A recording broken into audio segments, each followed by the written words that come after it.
రాజన్న సిరిసిల్ల జిల్లా తంగళ్లపల్లిలోని ఇంద్రమ్మ కాలనీలోని గిరిజన గురుకుల పాఠశాల విద్యార్థులు రోడ్డెక్కారు. పీఈటీ టీచర్ తమను కొడుతుందని, బాత్రూంలో స్నానం చేస్తుండగా వీడియోలు తీస్తుందని ఆరోపించారు. తక్షణమే పీఈటీ టీచర్ జోష్నపై చర్యలు తీసుకోవాలని డిమాండ్ చేశారు. ఉదయాన్నే విద్యార్థులు సిరిసిల్ల సిద్దిపేట రహదారిపైకి వచ్చి పీఈటీ టీచర్ పై చర్యలు తీసుకోవాలని డిమాండ్ చేశారు.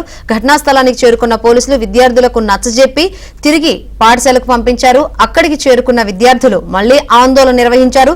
తాము బాత్రూంలో ఉన్నప్పుడు తీసిన వీడియోలను వెంటనే మొబైల్ నుంచి డిలీట్ చేయాలని డిమాండ్ చేశారు.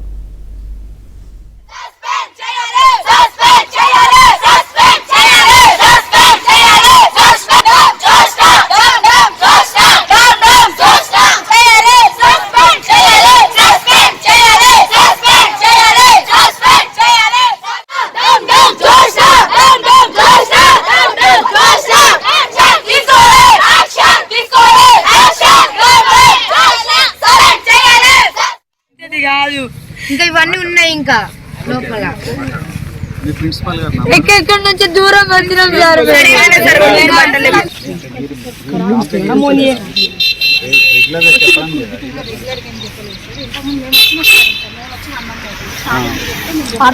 తెలుసు సార్, మేడం తెలుసు.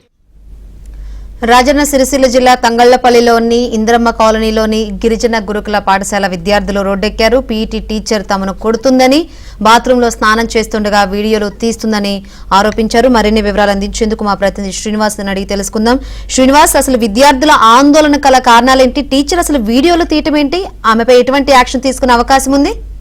నిజంగా విద్యార్థుల ఆరోపణలను చూసిన తర్వాత, వాళ్ళ బాధను ఆవేదనను చూసిన తర్వాత అత్యంత దారుణం, జుగుప్సాకరంగా అనిపిస్తోంది. పీఈటీ జోష్న ఇలాంటి ఘటనకు పాల్పడటం అత్యంత దారుణమని చెప్పొచ్చు. ఎందుకంటే విద్యార్థుల ఆవేదనలో అర్థం ఉన్నట్లు వాళ్ళ వీడియోను చూసిన తర్వాత మనకు స్పష్టంగా కనిపిస్తోంది.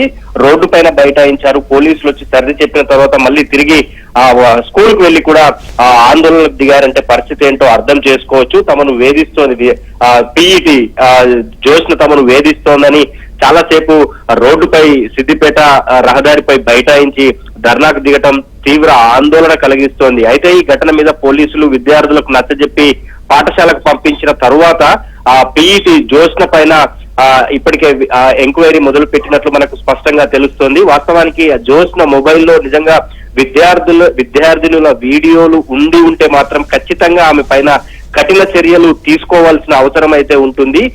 విద్యార్థినుల స్నానాలు చేసే వీడియోలు కానీ, లేకపోతే బయటికి వెళ్ళినప్పుడు ఈ వీడియోలు తీయటం అయితే క్షమించరాని నేరం. నిజంగా అత్యంత దారుణమని చెప్పొచ్చు. సో విద్యార్థుల ఆవేదనను చూసిన తర్వాత ఉన్నతాధికారులు దీనిపైన స్పందించి కఠిన చర్యలు తీసుకోవాలని అయితే విద్యార్థులు కోరుతున్నారు. Shankari. Right, thank you Srinivas.